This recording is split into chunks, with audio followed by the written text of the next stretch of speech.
Let's start our video.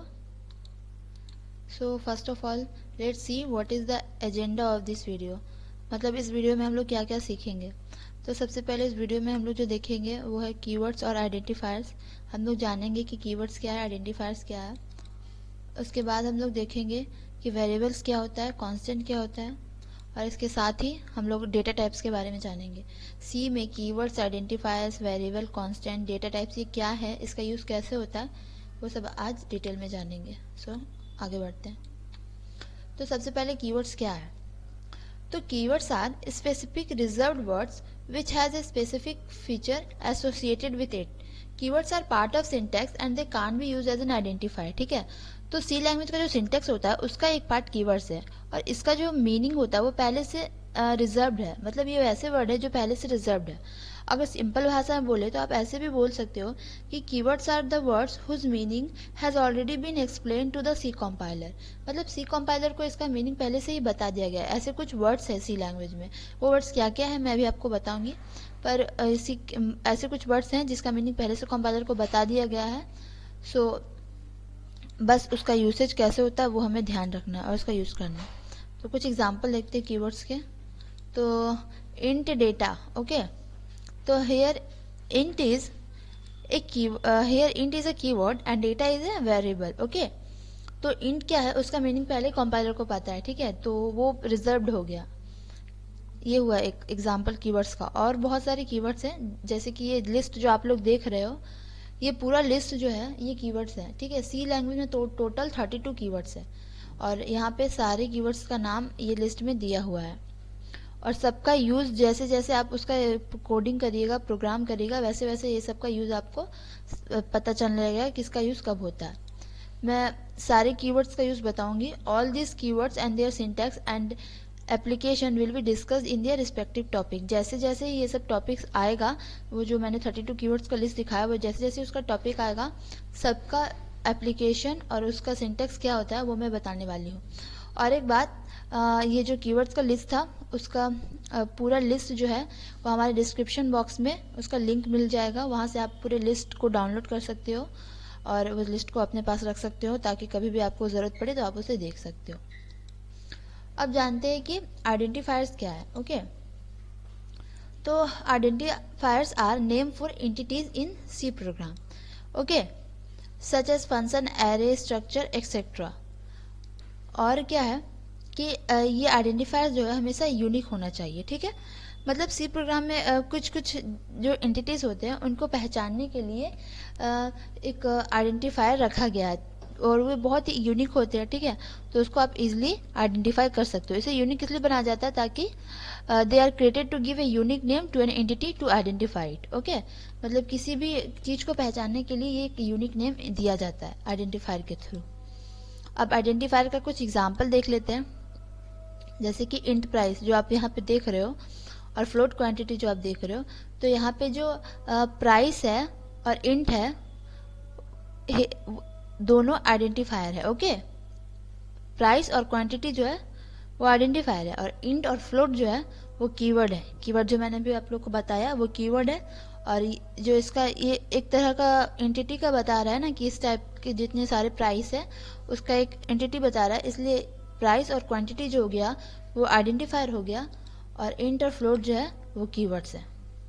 और एक बात, keywords can't be use as an identifier. मतलब कभी भी इंट इंट नहीं हो सकता. ओके, फ्लोट फ्लोट नहीं हो सकता. तो वो बात को आप ध्यान रखिएगा. अब आइडेंटिफायर को मतलब आइडेंटिफायर नाम, जैसे कि मैंने उस एग्जाम्पल में क्या एग्जाम्पल बताया था आपको, इंट प्राइस. ठीक है, तो प्राइस की जगह पे आप कुछ और भी नाम रख सकते हो. कोई ज़रूरी नहीं है कि आपको वही नाम रखना है, आप कोई भी नाम रख सकते हो. ठीक है, बट उस नाम रखने के लिए कुछ रूल्स होता है, उस रूल्स को आपको फॉलो करना होगा. तो वो रूल्स क्या क्या है वो मैं अभी आपको बता देती हूँ. तो जो पहला रूल है वो है you can only have alpha numeric character and underscore. मतलब कि जो आप नाम दोगे वो नाम हमेशा अल्फा न्यूमेरिक कैरेक्टर ही होगा. मतलब कैपिटल ए से लेके जेड तक, स्मॉल ए से लेके जेड तक, और 0 से लेके 9 तक, यही सब के बीच में आपके कोई कैरेक्टर लेके उसका नाम दे सकते हो. ठीक है, जैसे मैंने प्राइस लिखा था तो स्मॉल लेटर के जो A to Z वाला रेंज है उसके अंदर आ गया. तो आप जो भी आइडेंटिफायर का नाम दोगे वो इस रेंज के अंदर ही आना चाहिए। और एक अंडरस्कोर भी होता है, वो भी आप यूज़ कर सकते हो, ठीक है। और एक बार फायर्स के कुछ एग्जांपल्स देख लेते हैं हम लोग, उससे हमें और अच्छे समझ में आ जाएगा। तो यहाँ पे आप देख रहे हो इंट प्राइस लिखा है और एक फ्लोट क्वांटिटी लिखा है, ओके। तो यहाँ पे जो इंट और फ्लोट है वो तो कीवर्ड्स है, मैंने पहले ही बता दिया, इंट कीवर्ड्स होता है, और जो लिस्ट दिखाया था उसमें फ्लोट भी था। तो इंट और फ्लोट तो कीवर्ड्स हो गया, और उसके बगल में जो लिखा है प्राइस क्वांटिटी, वो हमारा आइडेंटिफायर हुआ, क्योंकि वो एक एंटिटी को आइडेंटिफाई कर रहा है, okay. So here price and quantity are identifiers. Also remember that keywords can't be use as an identifiers, ठीक है, ये मैं पहले भी बोल चुकी हूँ, फिर से बोल देती हूँ कि कीवर्ड्स को कभी भी एज एन आइडेंटिफायर यूज नहीं कर सकते आप। मतलब कि जैसे मैंने यहाँ पे प्राइस से जो चीज़ को मैं इंडिकेट कर रही हूँ, अगर मैं उसे इंट से भी इंडिकेट तो कर सकती हूँ ना, लेकिन वो नहीं हो सकता। क्यों? क्योंकि जो रूल्स हैं उस रूल के अकॉर्डिंग ऐसा नहीं हो सकता कि कीवर्ड्स को कभी भी एज ए आइडेंटिफायर यूज किया जाए। मतलब कीवर्ड्स का जो 32 टोटल कीवर्ड्स जो दिखाया मैंने लिस्ट में, उसमें से आप वो में से किसी से को भी यूज नहीं कर सकते एज एन आइडेंटिफायर्स, ओके। तो ये बात आप हमेशा याद रखिएगा। अब आइडेंटिफायर्स को नेमिंग करने के लिए कुछ रूल है, जैसे मैंने प्राइस क्वांटिटी नेमिंग किया था, तो वो सब एक रूल है, उस रूल को फॉलो करके ही मैं किसी भी आइडेंटिफायर को नेम कर सकती हूँ, ओके। तो वो रूल्स क्या है?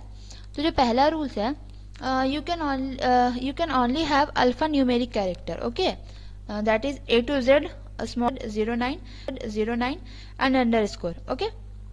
मतलब कि आप जो भी नाम दोगे वो अल्फा न्यूमेरिक कैरेक्टर ही होना चाहिए, और अंडरस्कोर भी आप यूज कर सकते हो, ठीक है। ये दोनों को मिला के ही आपको नाम देना है, इसके अलावा आप किसी भी चीज का यूज नहीं कर सकते नेमिंग के लिए। मतलब और कोई कैरेक्टर, जैसे कि और भी तो कैरेक्टर होता है ना, हैश होता है, कॉमा होता है, ये सब का आप यूज नहीं कर सकते, इसी को लेके आपको करना होगा, ओके।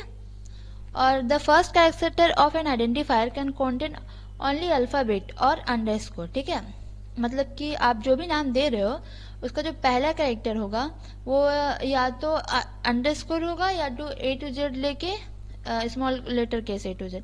मतलब आप नंबर दे के नहीं लिख सकते, जैसे नंबर का आप यूज कर सकते हो उसके नेम है, लेकिन बीच में जो स्टार्टिंग में उस नेम जो नेम स्टार्ट हो रहा है, तो पहला लेटर जो है वो कभी भी, पहला कैरेक्टर जो है वो कभी भी नंबर नहीं होगा, ओके। और थर्ड रूल जो है, identifiers are also case sensitive in C, just like age and age are two different identifier. मतलब कि ये बहुत सेंसिटिव होते हैं, जैसे कि एज और एज हम लोग के लिए सेम है, मतलब अगर कोई भी इसे पढ़ेगा तो बोलेगा ये दोनों तो सेम ही है, पर नहीं, सी में वो डिफरेंट हो जाता है, कंपाइलर उसको दो आइडेंटिफायर बना लेगा, उसको सेम नहीं रखेगा। तो आप जब भी कहीं कोई प्रोग्राम में आइडेंटिफायर लिखते हो तो प्लीज ध्यान रखिएगा कि जो आप पहले लिखे हो पूरा प्रोग्राम में आप वही लिखो। कहीं पे अगर उसको नाम आप चेंज कर दोगे, मतलब लोअर केस लेटर या अपर केस लेटर का मिस्टेक हुआ, तो फिर वो कंपाइलर में गलत दिखाएगा, वो इशू हो जाएगा, क्योंकि वो सेंसिटिव होता है। तो ये रूल भी आप याद रखोगे, ये दोनों डिफरेंट हो जाएगा। और एक क्या है कि keywords are not allowed to be use as an identifiers, जैसे मैंने बताया कि कीवर्ड्स वाला नेम कभी भी आप आइडेंटिफायर में यूज नहीं कर सकते, ठीक है। और लास्ट रूल जो है, no special character such as semicolon, period, white space, slash are permitted to be use in और एज एन आइडेंटिफायर। मतलब वही मैंने जो बताया कि वो अल्फा न्यूमेरिक कैरेक्टर के अलावा जो कैरेक्टर होते हैं, जैसे कि सेमी कॉलन होता है, व्हाइट स्पेस होता है, स्लैश, ये सब कुछ भी यूज नहीं कर सकते आप एज एन आइडेंटिफायर, ओके। सो यही रूल्स था नेमिंग करने के लिए, आइडेंटिफायर्स के लिए। होप आप लोगों को समझ में आया होगा। अब आगे बढ़ते हैं। तो हम लोगों ने कीवर्ड्स देख लिया, आइडेंटिफायर्स देख लिया, अब थोड़ा वेरिएबल समझ लेते हैं कि वेरिएबल्स क्या है। So a variable is an identifier which is used to store some value. Its value can be changed and it can be reused many times. मतलब वेरिएबल क्या है, तो वो एक आइडेंटिफायर जैसा ही है, बट वो सम वैल्यू को स्टोर करता है अपने अंदर, ओके। और इसका वैल्यू कभी भी चेंज हो सकता है, और पूरे प्रोग्राम में इसका यूज होता है बहुत ही बार। मतलब वैल्यू को स्टोर किया है बट वो वैल्यू चेंज हुआ और फिर उसका कहीं पे यूज भी होता है। और क्या है, it is a way to represent memory location through symbol so that it can be easily identified. मतलब ये एक तरीका है एक सिंबल के द्वारा किसी भी मेमोरी लोकेशन को इजिली आइडेंटिफाई करने के लिए, ठीक है। मतलब कोई भी मेमोरी लोकेशन को अगर हमें आइडेंटिफाई करना है तो सिंबल के थ्रू, वेरिएबल्स के द्वारा ही हम लोग उसको आइडेंटिफाई करते हैं, ठीक है। अब एक एग्जाम्पल देख लेते हैं वेरिएबल्स का, ठीक है।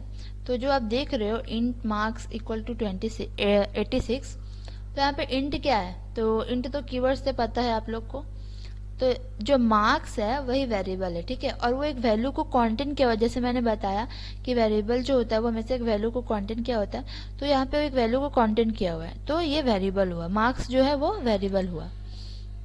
और 86 जो है, जो वैल्यू को वो कंटेंट किया हुआ है उसको 86 जो है उसको बोलते हैं, ठीक है। तो ये जो वैल्यू है ये क्या है, ये एक इंटीजर वैल्यू है, ठीक है, फ्लोट नहीं है, फ्लोट रहता तो पॉइंट रहता, ये एक इंटीजर वैल्यू है।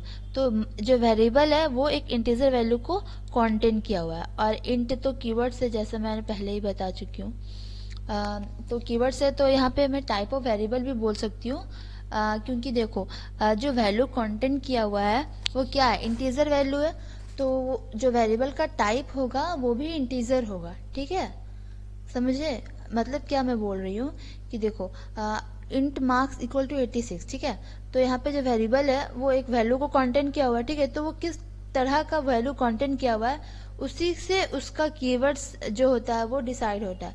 तो यहाँ पे ये 86 वैल्यू कंटेंट किया हुआ है जो कि इंटीजर वैल्यू है, तो इसका जो वेरिएबल का टाइप होगा वो इंटीजर होगा, इसलिए मैंने यहाँ इंट लिखा है।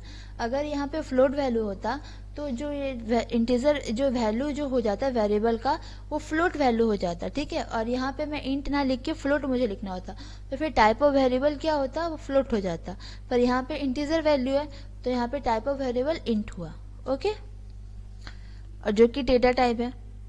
अब देखो वेरिएबल का भी रूल्स होता है कुछ, जैसे आइडेंटिफायर्स के बहुत सारे रूल्स होते हैं ना, वैसे वेरिएबल्स के भी रूल्स होते हैं, तो इसके रूल्स को भी अच्छे से समझ लेते हैं। Variable name must not start with A digit, okay, कोई भी वेरिएबल को जो आप नेमिंग करते हो तो कभी भी डिजिट से स्टार्ट नहीं होना चाहिए। आइडेंटिफायर में भी सेम रूल था। Variable name can consist of alphabets, digit and special symbols like underscore, और वेरिएबल्स का जो नेम आप लिखोगे वो अल्फ़ाबेट से होना चाहिए या फिर डिजिट होना चाहिए, और स्पेशल सिंबल जैसे कि अंडरस्कोर का भी आप यूज़ कर सकते हो उसके नेमिंग के लिए। और ब्लैंक और spaces are not allowed in variable name, ठीक है, मतलब आप कुछ नाम लिख रहे हो, जैसे कि आप कोई बुक का नाम ही लिख रहे हो, ठीक है, या आप बुक का प्राइस लिख रहे हो, ठीक है, तो आप बुक प्राइस से वेरिएबल नाम लिख सकते हो, लेकिन बुक और प्राइस के बीच में कोई स्पेस नहीं होना चाहिए। आप स्पेस की जगह पे ये अंडरस्कोर यूज कर लो वो चलेगा, बट स्पेस नहीं चलेगा, ठीक है, तो कभी भी वेरिएबल नेम देते हुए उसके बीच में स्पेस मत छोड़ना। Keywords are not allowed as a variable name, same जैसे कीवर्ड्स आइडेंटिफायर में यूज नहीं होता वैसे ही वो वेरिएबल में भी यूज नहीं होता, ठीक है। और जो लास्ट रूल है, upper and lower case names are treated as a different and as C is a case sensitive, so it is suggested to keep the variable names in lower case. मतलब कि आप कोई भी variable का name लिखते हो तो better होगा कि आप लोअर केस में ही लिखो, क्योंकि आप अपर केस में लिखोगे फिर दोबारा वो लिखोगे तो आप भूल जाओगे अपर केस में लिखना, आप लोअर केस में लिख दोगे तो कंपाइलर एरर हो जाएगा। तो इससे अच्छा कि आप शुरू से ही लोअर केस में लिखो, तो पूरा प्रोग्राम में आप लोअर केस में ही लिखना, तो एरर कम आएगा, समझे। आपको मन आप अपर केस भी यूज कर सकते हो, लोअर केस भी यूज कर सकते हो, बट बेटर होगा कि लोअर केस में आप लिखोगे, तो अगर आप नॉर्मली लोअर केस में कोई भी चीज़ लिखाता है तो उसमें एरर कम आएगा। वेरिएबल का एग्जांपल देख लिया हम लोगों ने और उसका नेमिंग का रूल भी देख लिया। अब किसी भी वेरिएबल को कैसे डिक्लेयर करते हैं, कैसे डिफाइन करते हैं और कैसे उसको इनिशियलाइज करते हैं वो थोड़ा समझ लेते हैं, ओके। तो देखो किसी फंक्शन किसी भी वेरिएबल को अगर किसी प्रोग्राम में डिक्लेयर करना हो तो आपको एक्सटर्न इंट xy लिखना होगा, इससे आप उसको डिक्लेयर कर सकते हो। और अगर उसको डिफाइन करना है तो आपको इंट xy लिखना होगा, मतलब वो जो उसका डेटा टाइप है वो और फिर वेरिएबल का नेम, ऐसे आप उसको डिफाइन कर सकते हो। और अगर इनिशियलाइज करना हो तो आपको जो उसका वैल्यू है वो देना होगा कि उसका वैल्यू कितना होता है, उसके अकॉर्डिंग आप उसको इनिशियलाइज कर सकते हो, ठीक है। तो इस चीज़ को एक बार हम लोग कंपाइलर में समझ लेते हैं थोड़ा, तो और अच्छे समझ में आएगा कि कैसे डिक्लेयर होता है, कैसे डिफाइन होता है, कैसे इनिशियलाइज होता है। तो चलिए कंपाइलर में चलते हैं। तो जो आप लोग ये देख रहे हो मैंने पहले से लिख लिया हुआ है ताकि ज़्यादा टाइम ना जाए। तो देखो ये जो ये सब है, ये सब तो आप लोग को मालूम ही होगा कि ये सब क्या है। मैं पहले अपनी बेसिक वीडियो में ये सब अच्छे से एक्सप्लेन कर चुकी हूँ। अगर नहीं मालूम है तो जाके वीडियो को देख लीजिए एक बार, आप लोग को जो भी है डाउट क्लियर हो जाएगा। और ये मेन फंक्शन है और इसके बीच में जो लिखा जाता है वो बॉडी ऑफ मेन फंक्शन होता है, ठीक है। तो अगर किसी भी वेरिएबल को आपको प्रोग्राम में यूज़ करना हो तो आप सबसे पहले उसको डिक्लेयर कर दो, ठीक है। मेन फंक्शन के ऊपर ही आप उसको डिक्लेयर कर दो, ठीक है। तो जैसे कि मैं यहाँ पे इंटीजर AB2 वेरिएबल ली हूँ और उसको मैं डिक्लेयर कर रही हूँ, तो उसके लिए मैंने एक्सटर्न इंट ए बी लिख दिया और ये एक दूसरा वेरिएबल है, ठीक है। और मैंने एक फ्लोट का भी एग्जांपल लिया आप लोग को समझाने के लिए, ठीक है। और ये देखो ये मेरा हुआ डिक्लेरेशन, ठीक है। मैंने एक्सटर्न इंट ए बी लिखा तो ये डिक्लेरेशन हुआ और ये डेफिनेशन हुआ, क्योंकि उसके बाद आपको लिखना होगा प्रोग्राम में कि वो किस डेटा टाइप है उसका, वो कौन सा डेटा टाइप का है, तो वो मैंने लिखा है, तो वो वेरिएबल डेफिनेशन हो गया। और यहाँ पे मैं सारे वेरिएबल को कुछ ना कुछ वैल्यू दे रही हूँ, तो ये इनिशियलाइजेशन हो गया, ठीक है। मैं उसको एक वैल्यू से इनिशियलाइज कर दे रही हूँ, ठीक है। आई होप आप लोग को ये समझ में आया होगा। और फिर इसी के बेसिस पे मैं आप लोग को स्कैनफ और प्रिंटफ का भी यूज़ सिखाऊंगी। फिलहाल आप इतना समझ लीजिए, ठीक है। चलिए वापस चलते हैं अपने वीडियो पे। हम लोगों ने आइडेंटिफायर्स देख लिया, कीवर्ड्स देख लिया, वेरिएबल्स देख लिया। अब एक और जो है कॉन्स्टेंट्स, वो जान लेते हैं। तो कांस्टेंट क्या है कि अगर आप पूरे प्रोग्राम में किसी एक का वैल्यू कांस्टेंट रखना चाहते हो पूरे प्रोग्राम के लिए, ठीक है, तो उसके लिए कांस्टेंट का यूज होता है। If you want to create a value whose value can not be changed, you can use the constant keyword, okay. So इसको कैसे डिक्लेयर किया जाता है, तो यहाँ पे आप देख रहे हो जैसे कि constant double P I equal to 3.14, ठीक है। तो here P I is symbolic constant and its value can not be changed. तो अगर आप इस पैटर्न में लिख देते हो प्रोग्राम में, तो उसके बाद फिर इसका वैल्यू चेंज नहीं होगा, इसका वैल्यू फिक्स हो गया, ठीक है। लेकिन अगर आपको इसी सिंटेक्स में लिखना होगा, आप ऐसे नहीं लिख सकते। फिर अगर आप ऐसे लिखते हो डायरेक्ट, मतलब जो भी आपका सिंबल है वो डाल के इक्वल टू वैल्यू लिख देते हो, तो वो एरर हो जाएगा। ऐसे नहीं लिखा जाता, उसका एक सिंटेक्स होता है जो कि इस तरह से होता है। मतलब इस सिंटेक्स में क्या है मैं बता देती हूँ। ये जो है ये कॉन्स्टेंट, जो कॉन्स्टेंट के लिए लिखा जाता है, और ये जो है वो आपका डेटा टाइप है। मतलब कि आप जो भी वेरिएबल मेंशन करने जा रहे हो, वो उसका जो डेटा टाइप है वो आपको लिखना होगा। जैसे कि यहाँ पे पी आई डबल है, तो यहाँ पे डबल लिखा, और उसके बाद उसका जो वैल्यू है लिख दो, फिर कांस्टेंट वर्क करेगा, ठीक है। आगे बढ़ते हैं। अब जानते हैं कि डेटा टाइप्स क्या है। तो in C programming, data types are used to declare for variable, this determine the type and size of variable और डेटा, ठीक है। तो डेटा टाइप क्या है, तो डेटा टाइप जैसे कोई वेरिएबल है उसका साइज क्या है, उस वो किस टाइप का है, ये जानने के लिए मतलब हम लोग डेटा टाइप का यूज़ करते हैं। किसी भी वेरिएबल का साइज और डेटा जानने के लिए डेटा टाइप का यूज़ होता है। और डेटा टाइप किसी वेरिएबल को डिक्लेयर करता है, जैसे कि वो इंट है या फ्लोट है, ये हमें डेटा टाइप से ही पता चलता है। तो तीन तरह का डेटा टाइप को कैटेगराइज किया गया है, एक प्राइमरी, एक डिराइव्ड और एक यूजर डिफाइंड।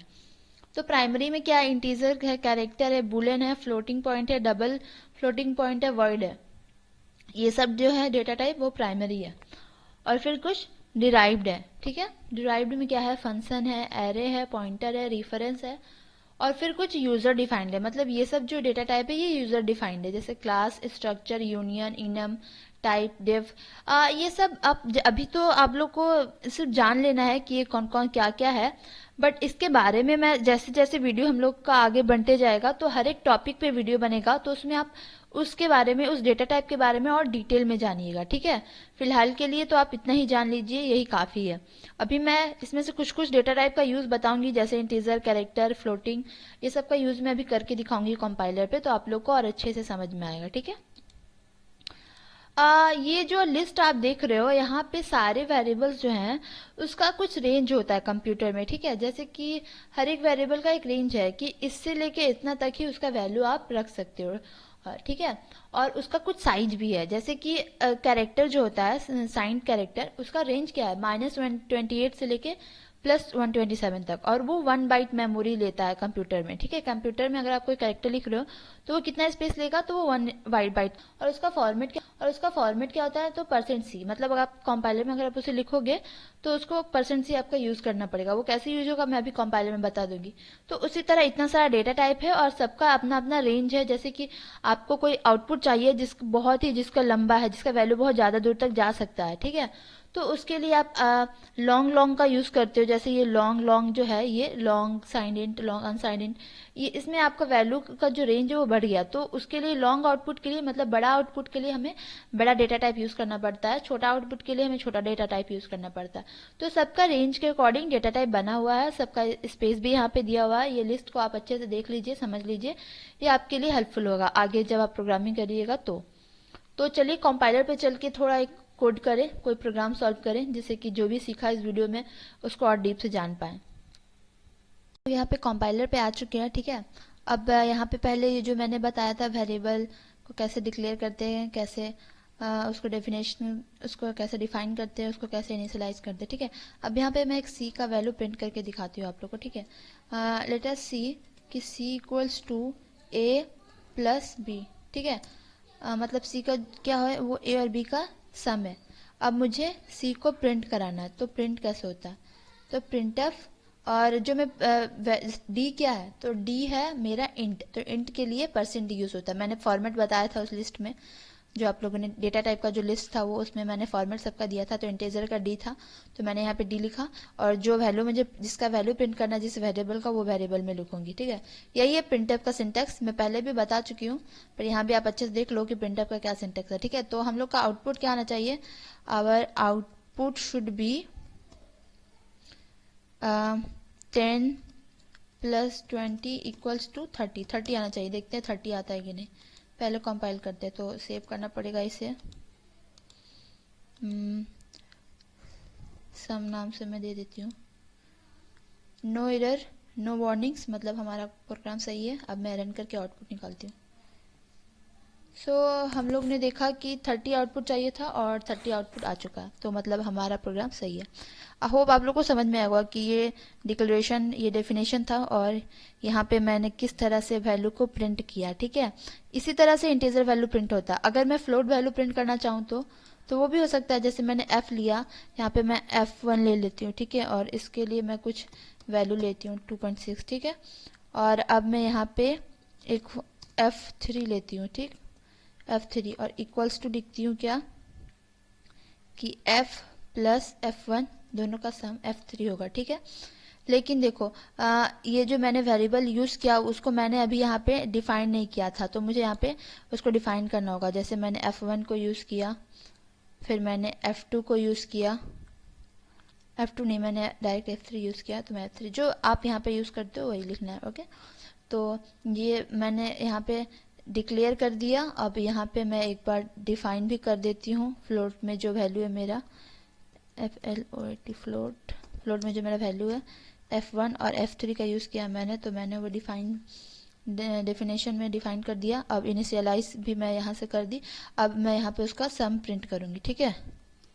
तो सम प्रिंट करने के लिए मुझे यहाँ पे, जैसे मैंने इंटीजर के लिए %d लिखा था, तो फ्लोट के लिए मुझे %f लिखना होगा। ये फ्लोट का फॉर्मेट है, और जो वैल्यू मुझे प्रिंट करना है, मुझे f3 प्रिंट करवाना है, तो मैंने f3 लिख दिया। और यहाँ पे मैं न्यू लाइन डाल दूंगी, जिसको बैकस्लैश कहते हैं, ये डाल दूंगी ताकि वो जो आउटपुट आए वो न्यू लाइन में आए। अब मैं यहाँ से कंपाइल किया, सही है, ये देखो मेरा आउटपुट आ गया दूसरी लाइन में, ठीक है। तो ये एक बहुत बेसिक प्रोग्राम था जिसमें आप लोगों ने फ्लोट और इंटीजर को कैसे प्रिंट किया जाता है वो सीखा, ठीक है। अब थोड़ा सा दूसरा टाइप प्रोग्राम करते हैं, थोड़ा इससे भी अच्छा, ठीक है। तो उसके लिए मैं एक न्यू फाइल ले लेती हूँ, और ये सब तो सेम ही होगा। तो सबसे पहले जो प्री प्रोसेसर डायरेक्टिव होता है वो लिखती हूँ,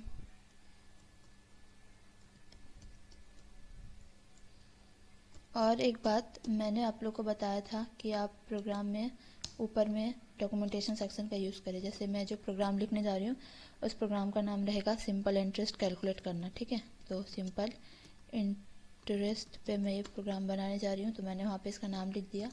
अब ये प्री प्रोसेसर डायरेक्टिव हो गया। उसके बाद मेन फंक्शन जो है वो लिखूँगी मैं, इसका सिंटेक्स जो होता है वो डालूँगी। उसके बाद मैं जो जो वेरिएबल यूज़ करूँगी, तो मैं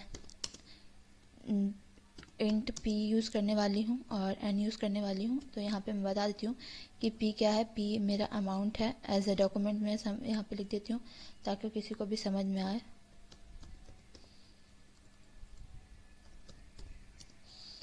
और n क्या है, तो नंबर ऑफ ईयर्स, ठीक है। और मैं क्या यूज़ करूँगी, तो और रेट होता है, रेट मुझे लिखना है फ्लोट में, आर रेट हो गया, और जो सिंपल इंटरेस्ट कैलकुलेट करके आएगा वो, तो वो भी मैं यहाँ पे लिख देती हूँ, आर रेट है मेरा एज अ डॉक्यूमेंट, ताकि आप लोगों को समझ में आए। डॉक्यूमेंटेशन सेक्शन में ये सब पार्ट आता है। और SI मतलब सिंपल इंटरेस्ट, जो मैं अभी कैलकुलेट करूँगी फार्मूला का यूज़ करके। आई होप सबको पता होगा फार्मूला, ये तो बचपन का है।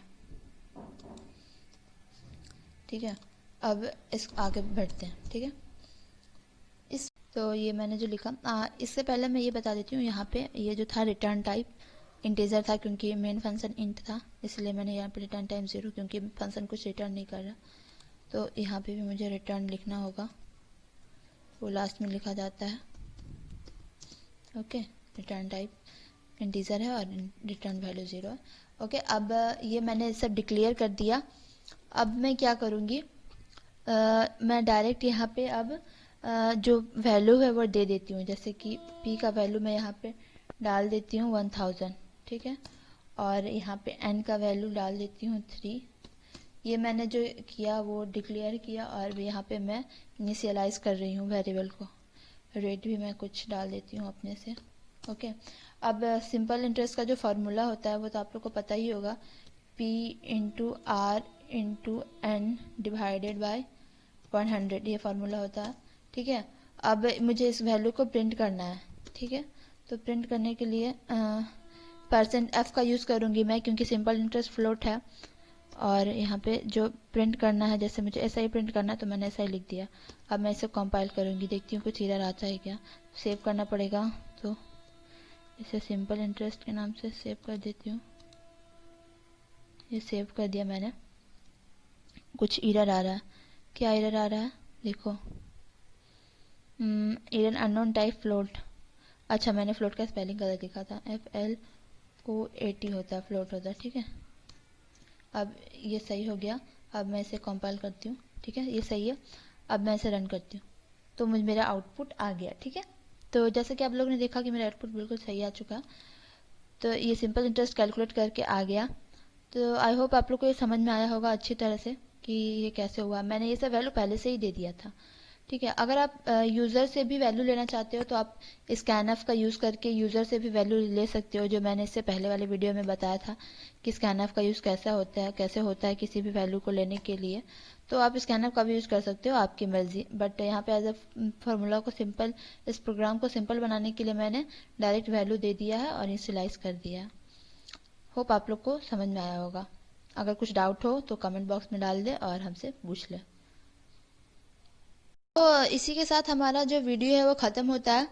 Thank you guys, thank you so much for watching the video. हमारे डिस्क्रिप्शन बॉक्स में एक क्यूज़ का लिंक है, आप प्लीज़ उस क्यूज़ को अटेंड करें, क्योंकि वो क्यूज़ जो है वो पूरा वीडियो के बेसिस पे ही बना हुआ है। तो वीडियो देखने के बाद अगर आप क्यूज़ को अटेंड करते हैं तो आपका नॉलेज और डीप होगा। ठीक है, तो आपके लिए हेल्पफुल है, प्लीज़ क्यूज़ को अटेंड करें। और क्यूज़ से में भी कोई क्वेश्चन नहीं बन पाता है तो कमेंट बॉक्स में पूछ लें, हम ज़रूर बताएंगे आपको। अगर वीडियो पसंद आया होगा तो वीडियो को लाइक कर दें, कुछ डाउट हो तो कमेंट बॉक्स में पूछें, और अगर चैनल पे पहली बार आए हैं तो प्लीज़ चैनल को सब्सक्राइब करें। Thank you, thank you.